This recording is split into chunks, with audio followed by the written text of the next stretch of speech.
नमस्कार विद्यार्थ्यांनो, आज आपण ध्रुवीय वक्र आणि सरळ कला यांच्या अद्भुत जगात प्रवेश करणार आहोत. पण हे वक्र कशाबद्दल आहे? हे समीकरण r6 थीटा ने दर्शवले जाते, जिथे r केंद्रापासून अंतर आहे आणि थीटा वर्तुळाभोवतीचा कोन आहे. मजेशीर वाटते ना?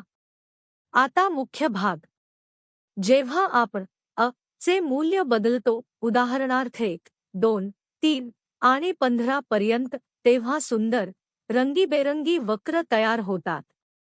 प्रत्येक वक्र वेगळ्या आकाराचा आणि डिझाईनचा असतो, ज्याचे आधार त्या समीकरणावर असते.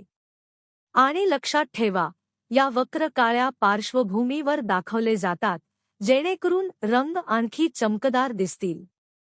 शेवटी प्रोग्राम 2 विशेष स्क्रीन दाखवतो, एक कसे वक्र तयार झाले याचा सारांश दाखवते आणि दुसरी तुम्हाला सदस्यता घेण्याचा संदेश देते, ज्यामुळे तुम्हाला अशा आणखी प्रकल्प पाहायला मिळतील. तर तयार व्हा शिकायला आणि गणित आणि कलेच्या सुंदरतेचा आनंद घ्यायला.